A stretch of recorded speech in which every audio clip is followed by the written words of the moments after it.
Agora nós temos o nosso clube de membros, que com R$ 5 mensais vai te possibilitar ter acesso ao triplo de conteúdo do Escanteio SP. São lives exclusivas, vídeos exclusivos, além de um grupo exclusivo do WhatsApp e acesso antecipado a vídeos de bastidores que o Escanteio SP faz e você já conhece. Isso mesmo, por R$ 5 mensais, o triplo de conteúdo do futebol paulista além da elite. Então, se você se interessou, vai no seu desktop, vá ali, coloque Seja Membro e por R$ 5 mensais você vira membro do clube do Escanteio SP. Agora, momento que todo mundo estava esperando. Jesus Cristo. Juventus 2, Oeste 3. Uma virada do Oeste depois de sair perdendo por 2-0 no primeiro tempo. No segundo tempo, vira com gol aos 48 do segundo tempo. Lourenço Meyer, eu peço licença para fazer uma coisa. Deixa eu parar aqui a tela. Não, que isso? Não, eu quero aumentar o Henrique. Não vai aumentar coisa nenhuma, não. Oh, meu Deus. Brincadeira, Rico. Não, mas que isso? Eu quero escutar você, Rico. Eu, inclusive, queria pedir para o Lorenzo começar, porque o Lorenzo teve o prazer de ver o jogo ao vivo e eu não tive. Então, eu queria que o Lorenzo começasse. Graças a Deus eu posso saúde. Vou dar um parênteses. Eu passei a tarde toda ontem em reuniões e eu só fui vendo o que estava acontecendo no jogo por meio de mensagens de texto que as pessoas me mandavam, meio de zap. E aí foi isso. Aí depois que eu fui ver a lambança.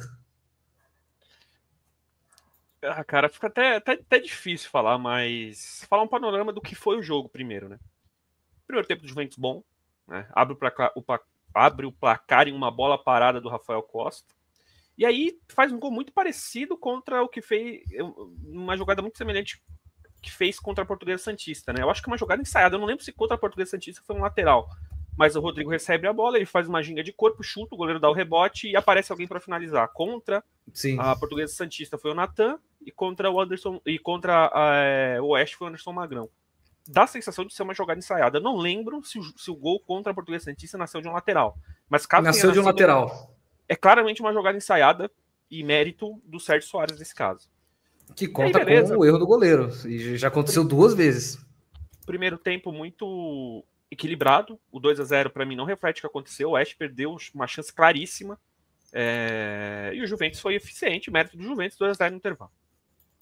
E aí tem uma questão que é a cara da Série 2. A cara da Série 2 você faz um gol, não precisa ser nem 2. Você defende o placar. Você não busca outro gol, você defende o placar.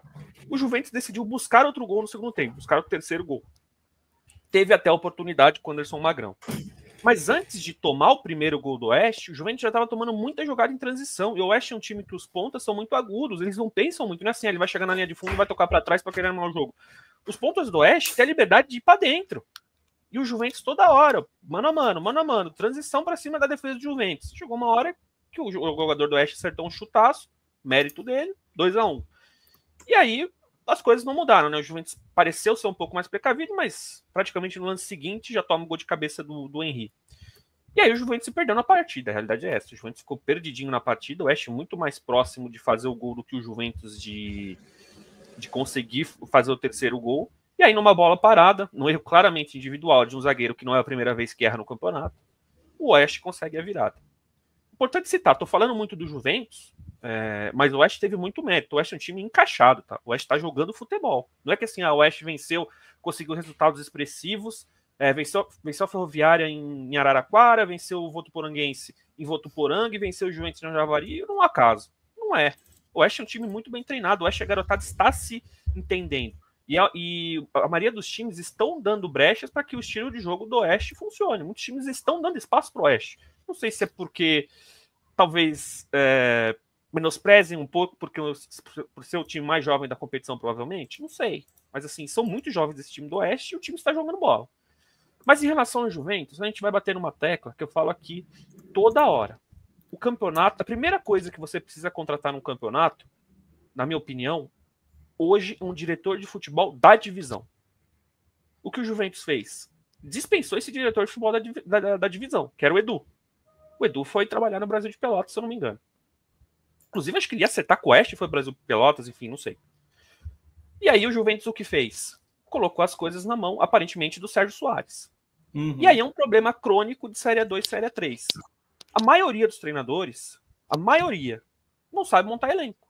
Treinador, uma das coisas que tanto falam da profissionalização do futebol é que tem vários departamentos.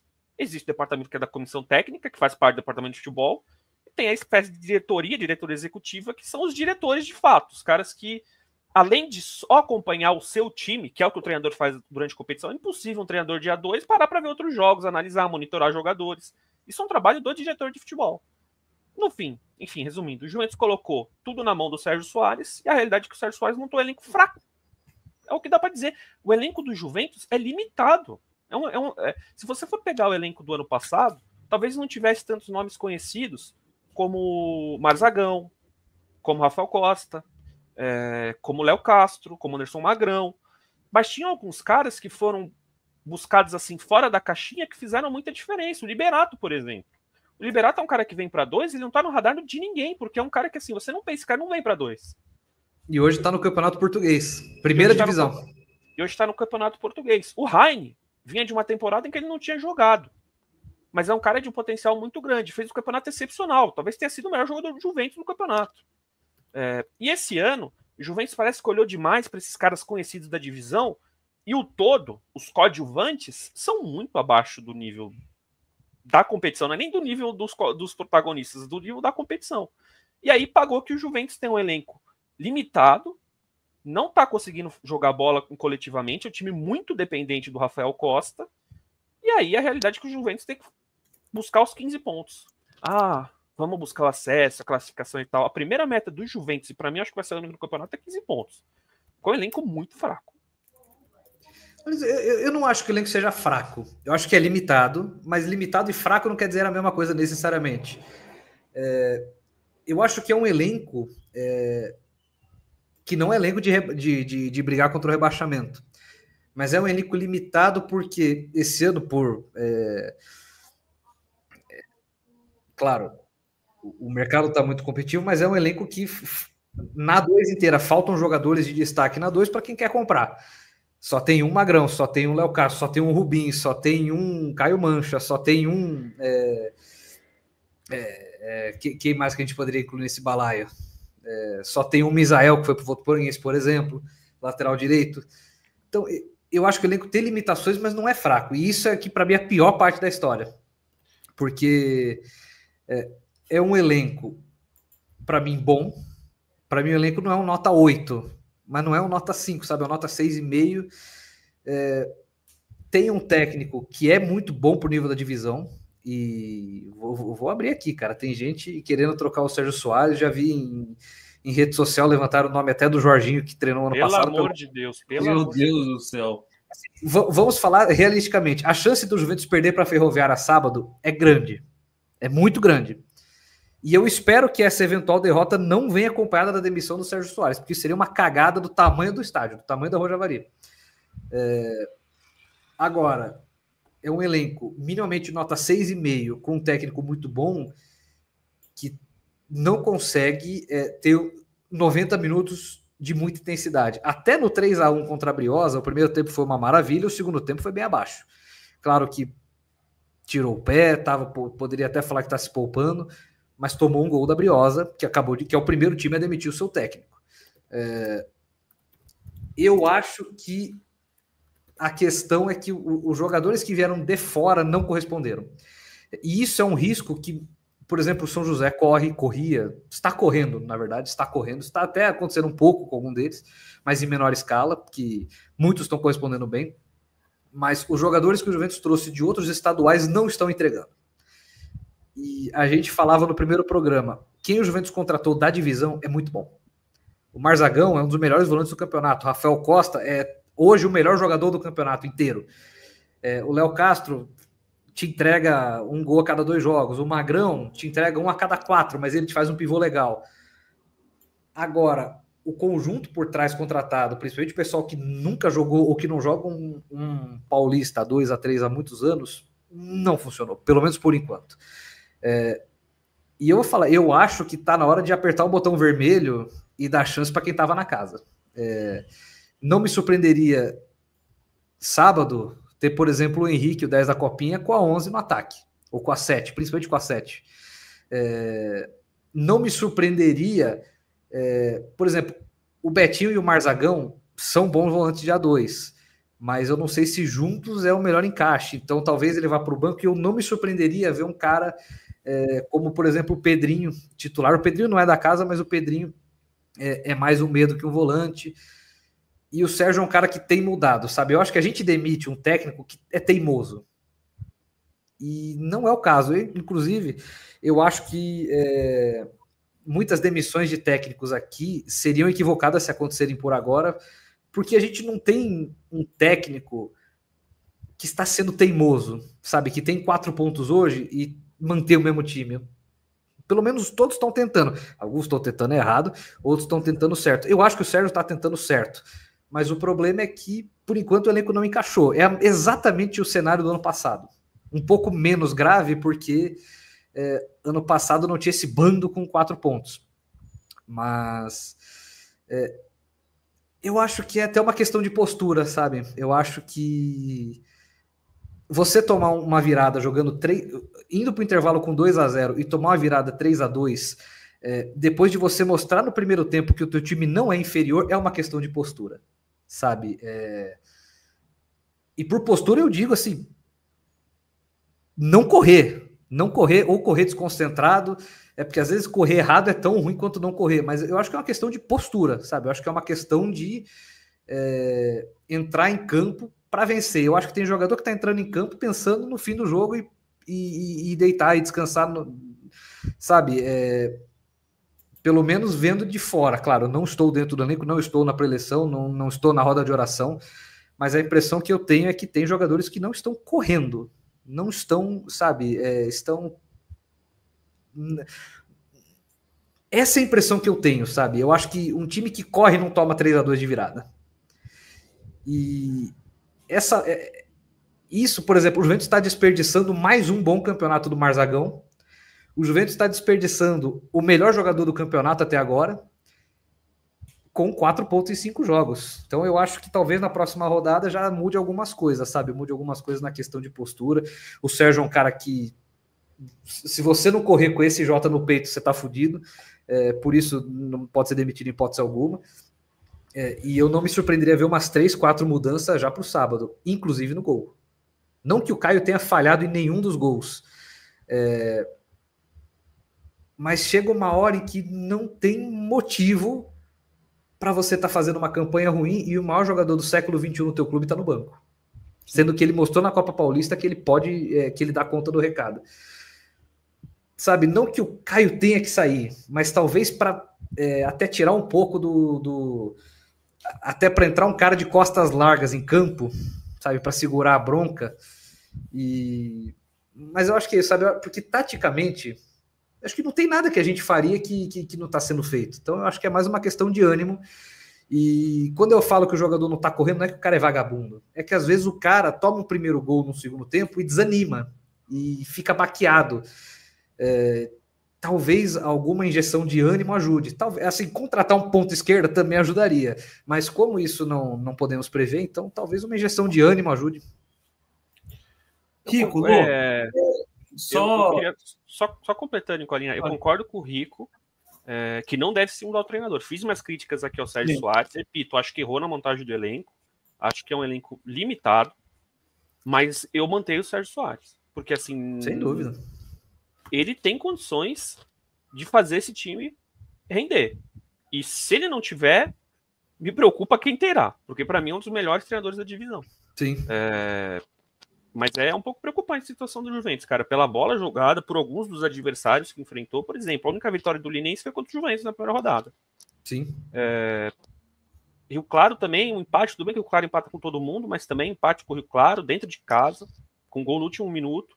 A maioria dos gols, tudo de bola parada, cobrança de falta do Rafael Costa ou cobrança de pênalti. Se não fosse o Rafael Costa, o Juventus teria 1 ponto no campeonato. É preocupante. E eu te dou a maior, Lorenzo. Você sabe qual é a sequência do Juventus agora? Você tem ideia qual é? Eu acho que é... Ferroviária em casa, 15 de Piracicaba fora e São José em casa. A chance do Juventus fazer 0 pontos É grande. considerável. é grande. Principalmente Grande jogando não. o que jogou no segundo tempo. É grande, Não. Não, perder 3 jogos seguidos é difícil. É difícil. Eu acho, não, Mas é considerável. É considerável. Existe a possibilidade.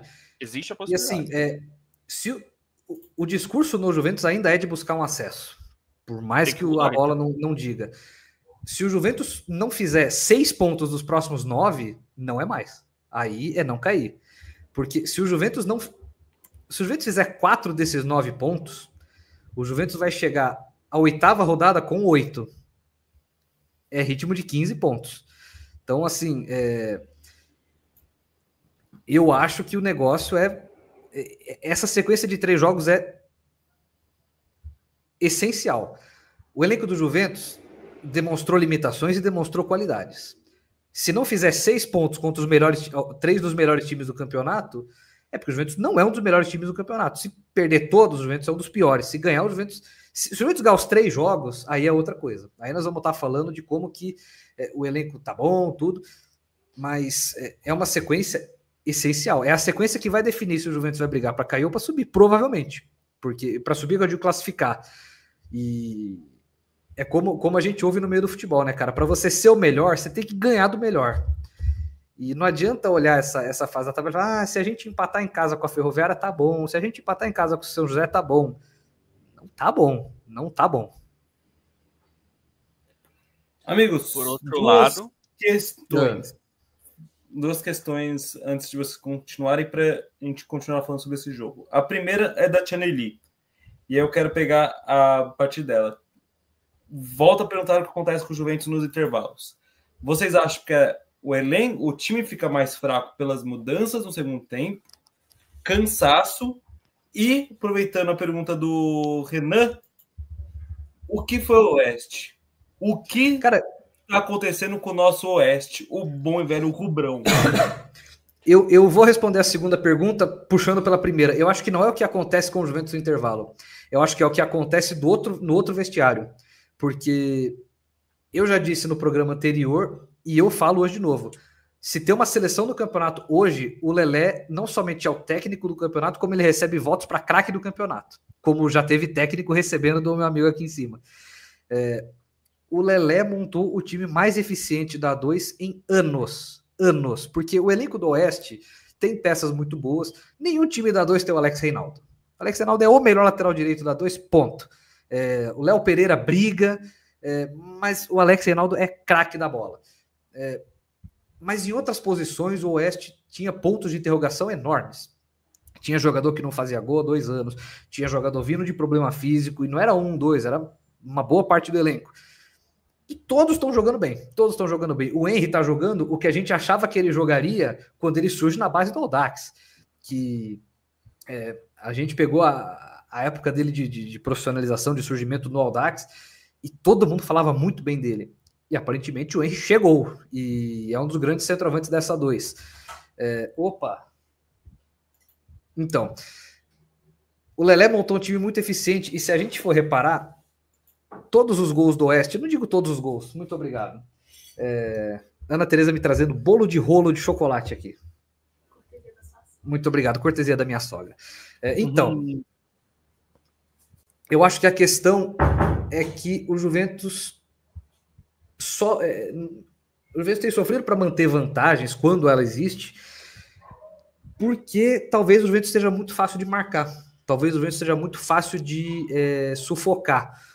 E do lado do Oeste, o Oeste repetiu a fórmula de todas as suas vitórias até agora, inclusive da derrota do 15. O Oeste faz gol no erro do adversário. Todo gol do Oeste nos últimos 2 jogos, e assim, o Oeste deve ter o quê? 9 gols? Não tenho a conta certinha, vou dar uma olhada aqui. Vai, companheiro. Mas enfim, se o Oeste tiver 9 gols nessa 2, 7 são de erro do adversário. 9 gols, então vamos lá. 9 gols, 7 são de erro de adversário. Quarta-feira, o primeiro gol sai num passe errado. Um erro completamente não forçado. O segundo gol sai num erro de, primeiro de tudo, erro de posicionamento de marcação. O camarada cruza com um latifúndio em volta dele aberto. E cabeceia sem que o lateral direito suba 1 centímetro para disputar a bola aérea. E assim, ou é falta de comunicação, ou não sei. Mas... E o terceiro gol sai novamente, o cruzamento, e uma falha absurda de posicionamento, de cobertura na área. Sabe? 2 gols de jogador cabeceando sozinho dentro da área. Inclusive, o primeiro e o terceiro gol saindo de bolas perdidas. O Oeste é o time que pune o erro. Se você errar na frente do Oeste, é caixão. Se errar na frente do Oeste, você vai tomar gol. E esse é o futebol que a gente acostumou a ver na 2 anos atrás e que vez ou outra aparece para assombrar os times que tentam sair jogando. Eu não tenho nada contra o time que tenta sair jogando, acho uma maravilha. Mas o arrozinho com feijão é muito gostoso de se comer. O Oeste faz um arrozinho com feijão tão saboroso, tão bem temperado, que, assim, eu imagino que não seja... Eu vi uns 2 ou 3 jogos do Oeste ao vivo, né, durante o jogo. Eu vi na estreia, vi ontem, eu vi depois. O Oeste é um time que não necessariamente cria o jogo inteiro, mas ele mata o teu erro, cara. Se você der corda pro Oeste, ele vai te enforcar na corda. E digo mais, cara, o Oeste tem um elenco, um dos melhores elencos do campeonato? Não. Mas o Oeste jogando essa bola é candidatíssimo ao acesso. Candidatíssimo ao acesso. Se mantiver essa toada de limitar os seus próprios erros e punir o erro do adversário, o Oeste é candidatíssimo ao acesso. A única coisa que pode complicar o Oeste é ele ficar avisado. Porque, assim, mesmo com o Juventus com 2-0 na frente, o Oeste, ele não pegou alguém se portando atrás da linha da bola. O Juventus deu espaço mesmo ganhando o jogo. Eu tô curioso para ver o dia que o Oeste pegar alguém que dê a bola para ele. Fala, Oeste, toma a bola para você. Eu não quero jogar. Eu tô curioso para ver se esse time vai conseguir criar. É isso. O Edgar até colocou. Para mim, esse Oeste é fogo de palha, já apaga. Vamos... Mas o pessoal lá tá empolgado, viu? Não. Segundo o Alex Reinaldo no Instagram do clube, eles são o bicho papão. É o bicho papão do campeonato. E não é para menos, pô. Eu estaria empolgado também, porque é isso. O Oeste está a 3 pontos de garantir a permanência, que para mim... Já garantiu, esquece. O Oeste vai jogar no mínimo A2 ano que vem. No mínimo. Já garantiu. A única chance do Oeste não jogar no mínimo A2 é perder 10 jogos seguidos. Hipótese alguma. O Oeste está na 2 garantido. Pior para os times lá de baixo, porque assim, a gente, pelo que a gente conversa com diretores, conversa tudo, o Oeste não tem uma grande folha salarial. Sim. E o Oeste estando livre do rebaixamento significa que o time de grande folha salarial vai ser rebaixado. Ainda mais com o Taubaté emendando 2 vitórias seguidas. O Taubaté, exceto contra o São José, não jogou particularmente muito mal em nenhum outro jogo. É um time que, assim, está fazendo muito mais com menos em comparação a Santo André, Votuporanguense, Linense, Juventus, São Bento, todo mundo que está lá embaixo. O Alberto Félix é um gênio. E, assim, eu não sei nem se aquelas declarações sobre o elenco ser curto, o elenco é barato, querem que eu faça milagre, eu não sei se aquilo foi feito com o intuito de motivar o time, de botar um foguinho ali dentro, mas foi o que aconteceu, cara. O Taubaté já havia criado bem contra a Briosa, mas o Taubaté, cara, parece estar jogando para provar que o Alberto tá errado. E o Alberto é um gênio, cara. O Alberto, ele é incrível. A gente falou aqui quantas vezes.